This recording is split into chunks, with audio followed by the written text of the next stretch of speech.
Vamos a seguir con nuestra enseñanza acerca del carácter y la persona de Dios. Esa es la serie que estamos llevando. Inicialmente pensábamos hasta abril, yo creo que vamos a ir hasta mayo. Vamos a dedicarle más tiempo porque es un tema muy, muy importante, básico para cualquier persona que pretenda de alguna manera conocer a Dios, conocer su carácter, sus atributos. Y bueno, antes de entrar en el tema de hoy, yo quisiera que sacaran sus apuntes y me hablaran un poquito de lo que hablamos hace 8 días. Vamos a hacer un pequeño repaso del tema de hace 8 días. Entonces, todos deben tomar apuntes. ¿Cuál es el tema de hace 8 días? ¿Cuál fue el tema de hace 8 días? A ver. ¿Y qué significa que Dios es inmutable? Que Dios no cambia, ¿no es cierto?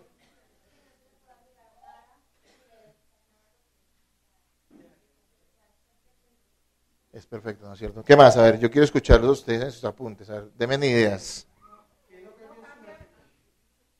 A ver, hermana.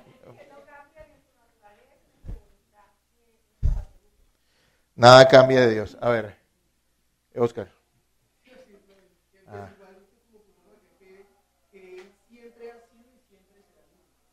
Siempre ha sido y siempre será el mismo, muy importante. A ver, más cosas porque aquí César se dedicó un buen tiempo a explicarlo. A ver.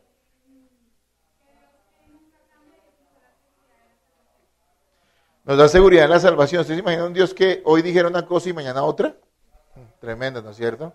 Nadie tendría seguridad de nada.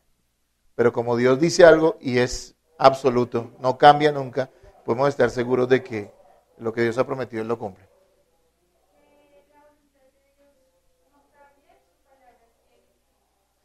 Bueno, la palabra de Dios, lo que Dios ha dicho, es fiel y firme porque no cambia. O sea, es decir, lo que nosotros decimos cambia, ¿no? Hasta las cosas que los hombres más han estudiado y se han dedicado tiempo a hacer, a elaborar, termina cambiando, ¿no? Digamos, nosotros antes de la constitución que tenemos ahorita, que es del 91, hubo una constitución de 1886 y se demoraron mucho tiempo elaborándola. La constitución es como las reglas básicas de un país, o sea, como las normas elementales por las cuales se rige una nación. Y esa constitución duró más de 100 años, imagínense, desde 1886 hasta el 1991. Más de 100 años. Y sin embargo, la cambiaron. ¿Sí? Pero la palabra de Dios, ¿qué? No cambia. ¿Sí? Algunos dirán, bueno, es que la constitución antigua era ya vieja, añeja, ya es otro país, y eso puede ser cierto, pero en el caso de Dios, todo lo que Él ha dicho es eterno. Permanece para siempre. A ver, ¿qué más? Sí, muy importante, ¿no? Porque la gente dice, no, es que una cosa es el Dios del Antiguo Testamento y otra cosa es el Dios del Nuevo Testamento. O sea, obviamente entienden que Dios es el mismo, ¿no? Me acuerdo de una clase de escuela dominical hace, cuando yo no era gordo, era un muchachito. Me acuerdo tanto un maestro que en la iglesia nos enseñó, nos dio como si fuera un triángulo, donde dice que Dios muestra una cara de acuerdo a cada testamento. Entonces, el Padre se relacionaba con la gente en el Antiguo Testamento y Él era severo y duro, pero ya después cambió esa cara del mismo Dios, ahora se muestra es ¿quién?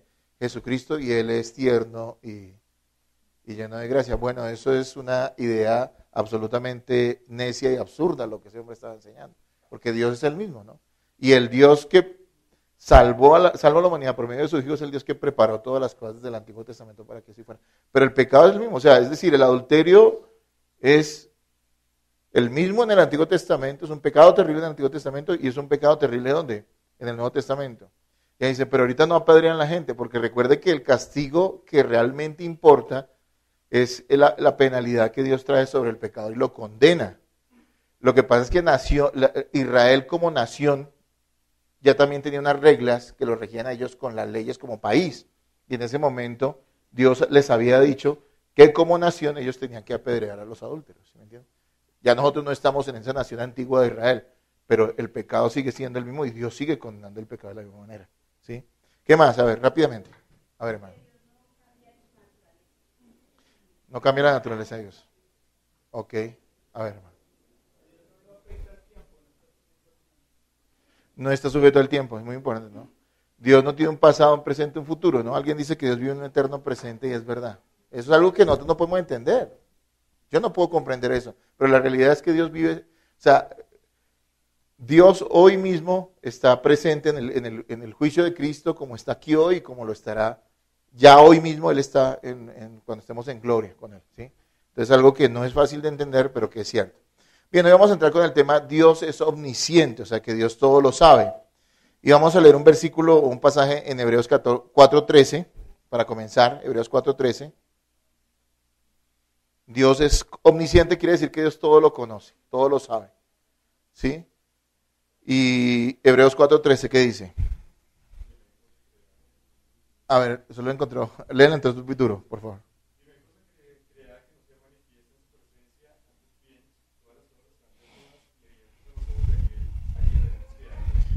Mira, no hay cosa creada. ¿Y cuáles son las cosas creadas? ¿Habrá algo que Dios no haya creado?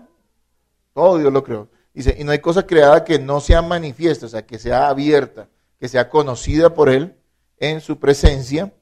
Antes bien, todas las cosas están desnudas y abiertas a los ojos de aquel a quien tenemos que dar cuenta. Entonces, para Dios no hay nada oculto y Dios todo lo sabe. ¿Qué tanto conocimiento tiene Dios? Hay unas definiciones de este atributo. Uno de ellos es, Dios se conoce plenamente a sí mismo y todas las cosas reales y posibles en un solo acto sencillo y eterno. Se lo repito, Dios se conoce plenamente a sí mismo y todas las cosas reales y posibles en un solo acto sencillo y eterno. De esa definición lo que nos puede asombrar más es el hecho de que dice que Dios es el único que se conoce a quién, a sí mismo, ¿sí? Y sabemos que Dios es infinito, que ninguna criatura puede conocer a Dios. Así que cuando uno le dicen, Dios todo lo sabe, o sea, Dios sabe el pasado, Dios sabe el presente, Dios sabe el futuro, Dios sabe cada detalle, bueno, son cosas asombrosas, pero no hay nada más asombroso que el hecho de que Él se conozca plenamente a sí mismo. Créanme que nosotros tenemos gran revelación de Dios en la Escritura, pero ni siquiera es una pequeña porción de lo que Él es. Nosotros hablamos de sus atributos, pero revestidos de carne, con una mente todavía afectada por el pecado, nosotros no podemos alcanzar a entender siquiera una pequeña parte de lo que Dios es, digo yo, en su grandeza y en su magnificencia. Claro, podemos comprenderlo, por eso nos dejó la palabra, pero es simplemente un esbozo pequeño de la grandeza de Dios. Alguien decía que en la eternidad lo que nosotros nos vamos a dedicar es a conocer a Dios. ¿Y qué va a pasar en la eternidad? Que eso es una incoherencia lo que estoy diciendo porque la eternidad no pasa, ¿sí? Pero es para más o menos ilustrarles. Y aún así tendremos que seguir descubriendo quién es Dios, cómo es Dios y cuál es la grandeza de sus atributos. Entonces, hermanos, el hecho de que Dios se conozca a sí mismo es una de las cosas que a nosotros nos ilustra qué tanto conocimiento tiene Dios, ¿sí? Otra definición dice, la omnisciencia de Dios significa que Él posee un conocimiento perfecto de todas las cosas pasadas, presentes y futuras. La omnisciencia de Dios significa que Él posee un conocimiento perfecto de todas las cosas pasadas, presentes y futuras. Ese conocimiento tiene unas características y se las voy a enumerar rápidamente y se las explico rápidamente. Es un conocimiento inmediato, ¿sí? O sea, el conocimiento que Dios tiene de todas las cosas es inmediato. Eso quiere decir que Dios no tuvo que aprender nada. Él no aprendió nada. Él todo lo sabe. Y es duro para nosotros entenderlo porque es que nuestro conocimiento es progresivo. Como dice un dicho, nadie nació aprendido, ¿no es cierto? Y es real. Uno nace y no sabe nada, se rige por ciertos instintos, comer, ir al baño, cosas que hace un bebé, ¿sí? Por instinto, pero vamos a ir aprendiendo poco a poco todo acerca de la vida. Es un conocimiento progresivo. Dios no tuvo que aprender absolutamente nada. Nada, porque Él sabe todas las cosas inmediatamente, ¿sí? Entonces, Dios no tiene que seguir ningún proceso para conocer todas las cosas. No tiene que razonar, simplemente ya lo sabe todo. O sea, yo sé que estas cosas que les estoy diciendo son muy grandes, para mí mismo lo son, pero son ideas que nos hacen comprender quién es Dios y qué tan grande es su conocimiento, ¿sí? O sea, Dios no tiene que aprender nada ni tiene que razonarlo siquiera, Él ya lo sabe. Y lo sabe plenamente y completamente como ningún ser humano o ninguna criatura lo llega a conocer. ¿Qué cosas? Todas las cosas, todo. Todas las áreas del saber, todas las cosas que sucedieron, el corazón del hombre, su propia naturaleza como Dios, todo lo sabe Dios instantáneamente, inmediatamente, ¿sí? También ese conocimiento de Dios es un conocimiento exhaustivo, ¿sí? Eso quiere decir que Dios conoce todas las cosas a fondo y por completo.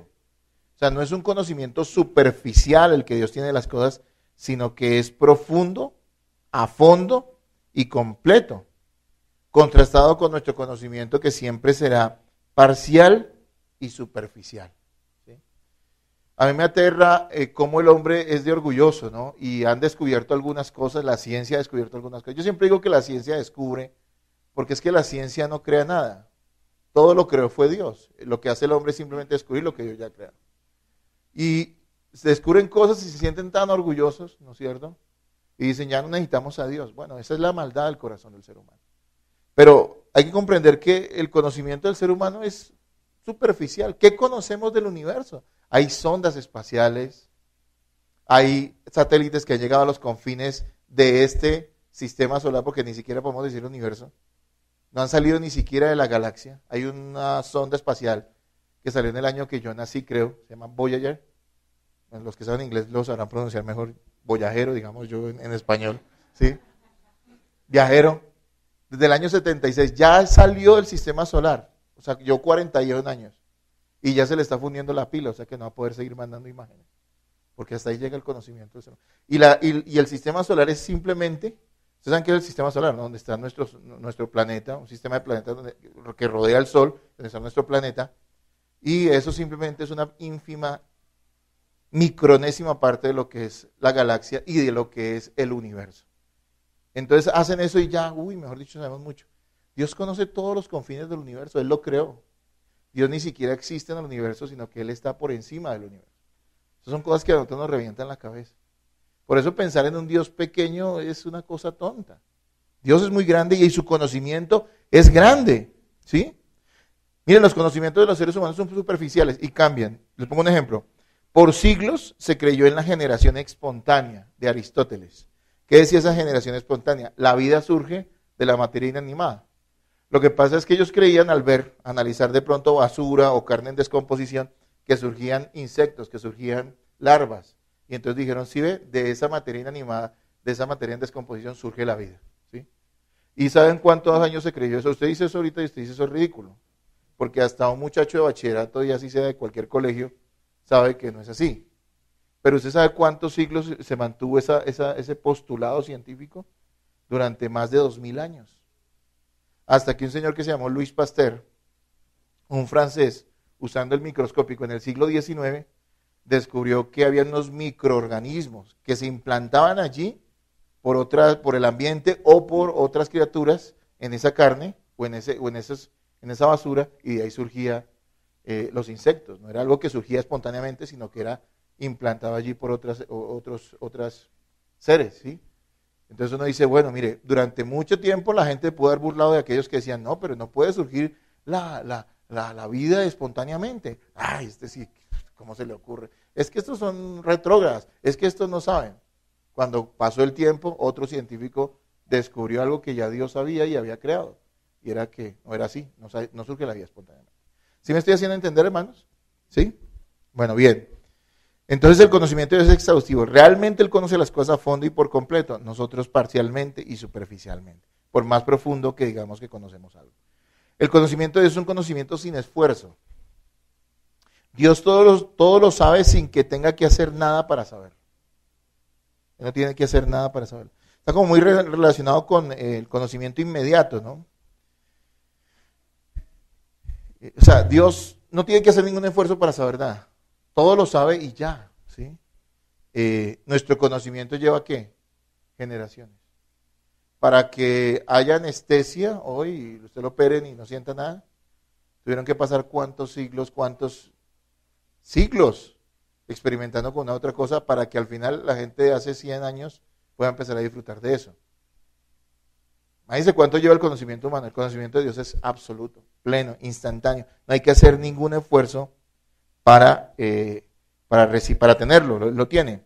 Ejemplo, si Dios quisiera decirnos ahora cuántas estrellas hay en el universo o cabellos en nuestra cabeza, no tendría que contarlas ni recordarlas. Simplemente lo sabe. ¿Usted sabe cuántos cabellos, se dice así, hay en su cabeza? Alguien, de pronto la gente dirá, bueno, El ser humano tiene en promedio tantas cabellos en su cabeza, pero cada quien tiene un número exacto. Ahora, esto parece una ilustración como ridícula, ¿no? Pero piensen que es algo interesante. Bueno, Dios sí lo sabe, nosotros no. Y usted puede contar sus cabellos hoy y mañana se le caen 3 y usted ya perdió la cuenta. Porque todos los días perdemos pelo, cabello, ¿no?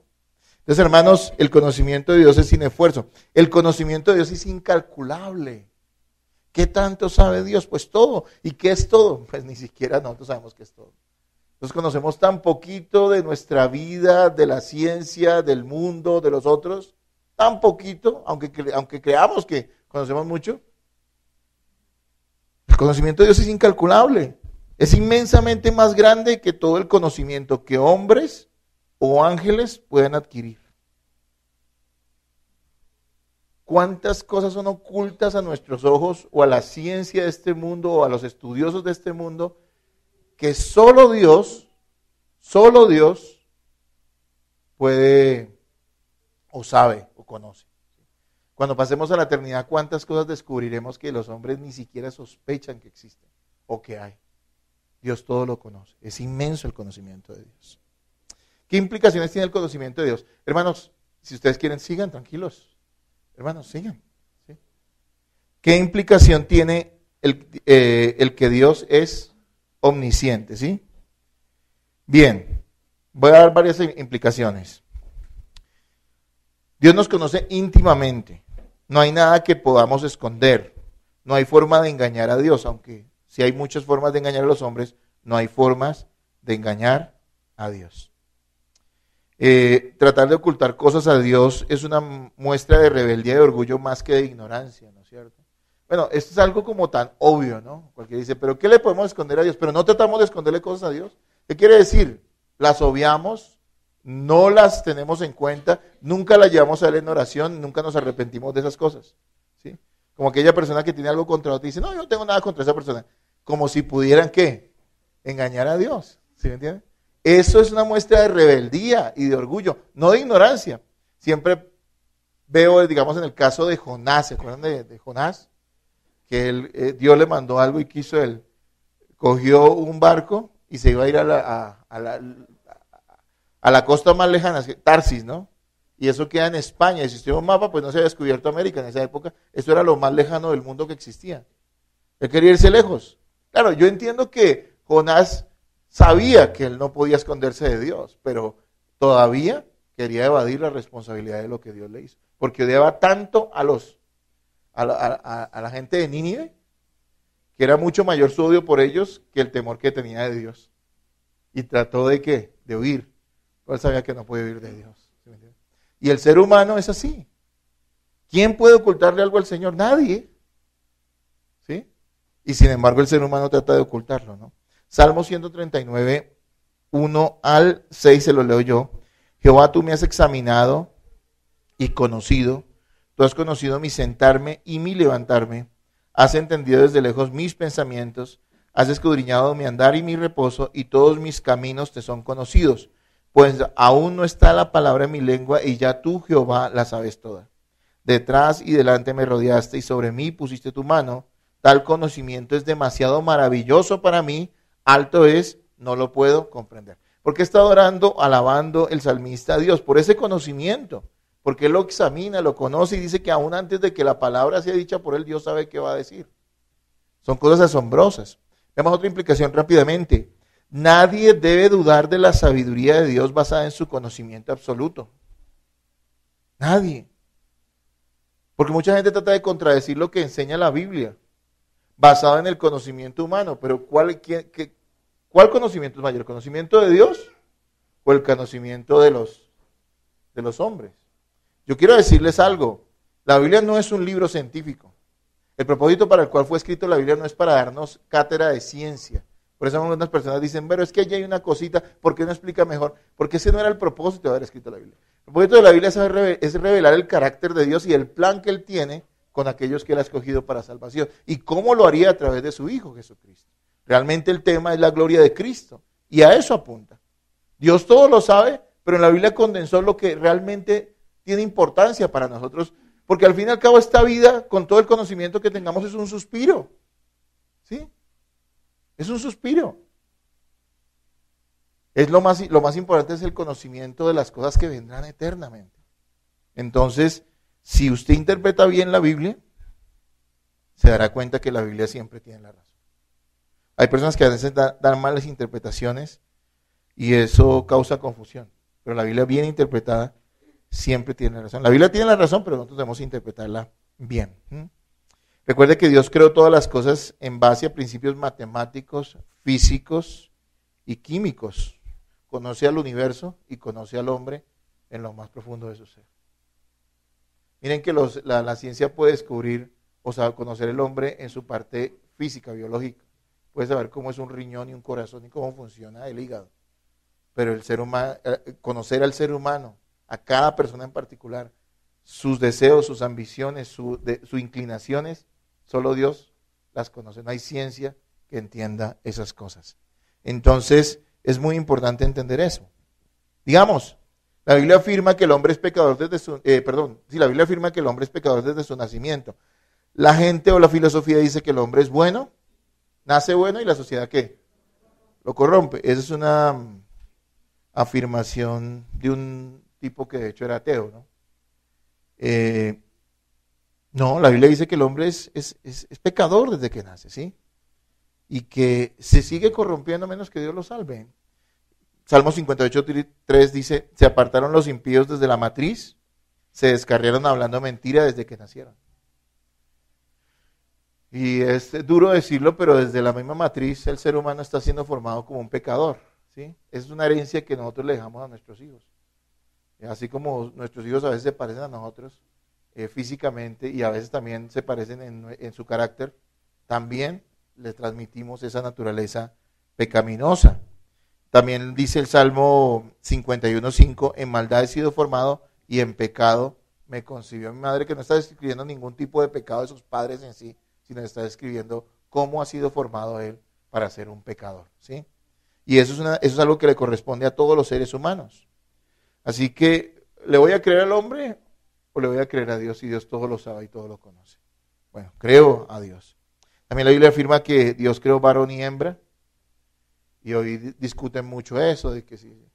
Mire, afirmar que la gente nace siendo, digamos, homosexual, eso es algo que va en contra de la palabra de Dios y de Dios mismo.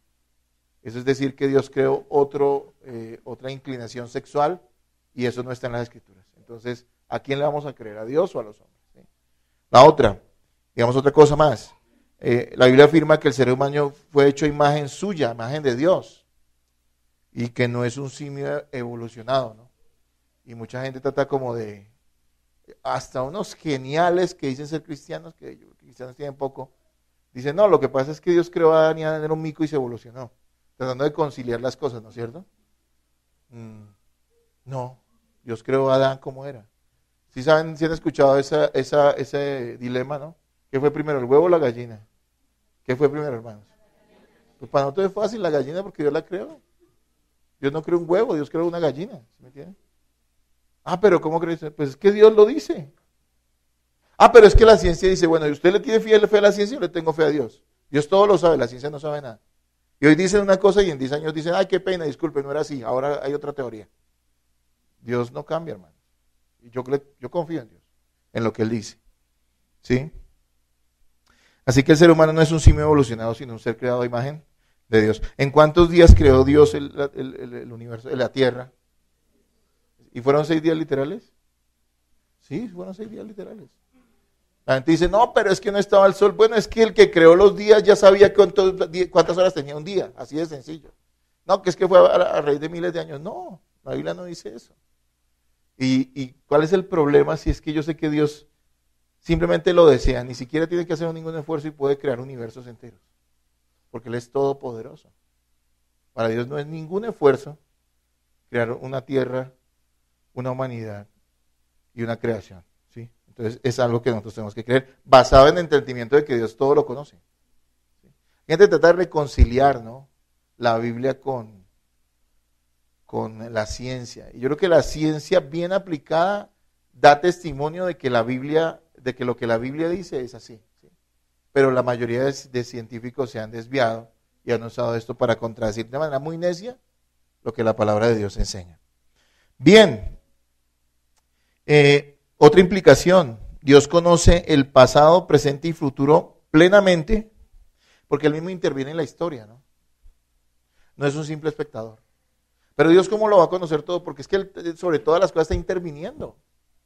Porque aunque el hombre es completamente responsable de todas sus decisiones y de sus acciones ante Dios, todavía Dios está interviniendo en cada una de las decisiones que toma el ser humano.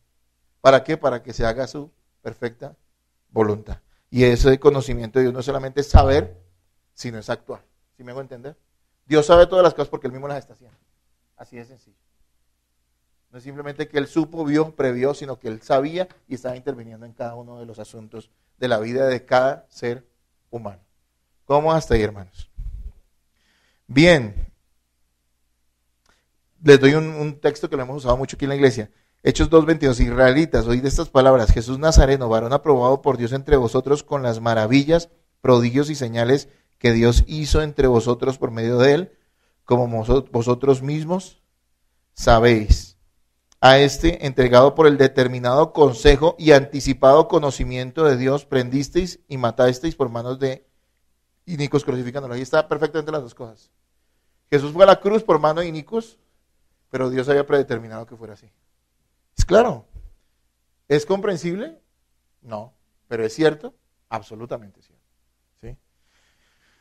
Dios conoce todas las cosas, pero ha prometido olvidarse de nuestros pecados, es decir, no tenerlos en cuenta contra nosotros. O sea, alguien podría alegar lo que dice Isaías 43:25. Yo soy quien borro tus rebeliones por amor de mí mismo y no me acordaré de tus pecados. Si alguien diría, ¿sí ve que Dios olvida? No, hay que entender el lenguaje. Él no está diciendo que Él se pueda olvidar de algo. Él lo que está diciendo es que no va a tener en cuenta sus pecados en contra de nosotros. Aunque Dios tiene presente todas las cosas que nosotros hemos hecho a lo largo de nuestra vida. Entonces, hermanos, eso debemos entenderlo. Como eso es una actividad, un estudio, vamos a hacer un taller pequeñito. Yo creo que se unan ahí día 3, día 4. Únanse, ahí con las sillas de lado, pónganse de frente, únanse de a 4 personas, ¿sí? 4 personitas, ¿listo? Rápido, hermanos, que eso no tiene mucha ciencia. Que se vean ahí la cara, porque si no, ahí cómo pueden a trabajar. No importa, ahorita organizamos otra vez las sillas, tranquilos. De a 4 está bien.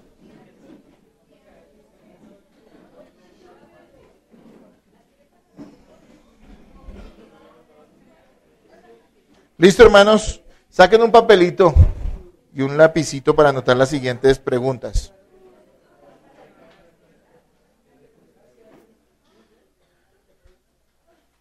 ¿Cuál es la actividad que ustedes van a realizar? Van a leer estos 3 pasajes bíblicos y sobre cada uno de ellos van a responder las siguientes preguntas. Solamente son 2 preguntas. Anote las preguntas.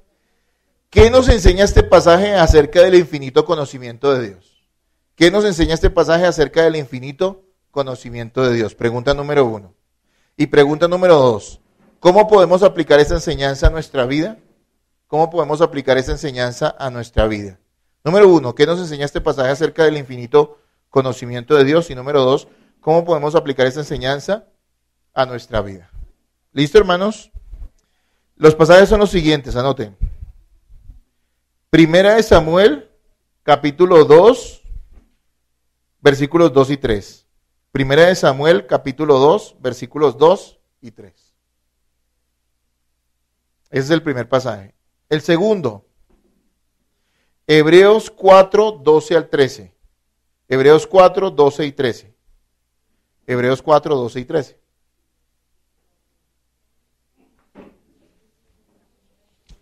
Y otro más. Mateo 6, 7 y 8. Mateo 6, versículos 7 y 8. ¿Listo? Sobre cada uno de esos pasajes lo van a leer en grupo y van a discutir ahí rápidamente y van a responder las 2 preguntas que tenemos. ¿Listo? Les doy 10 minutos para que lo hagan, hermano. ¿Listo? Las preguntas se las repito. ¿Qué nos enseña este pasaje acerca del infinito conocimiento de Dios? ¿Qué nos enseña este pasaje acerca del infinito conocimiento de Dios? Y número 2, ¿cómo podemos aplicar esta enseñanza a nuestra vida?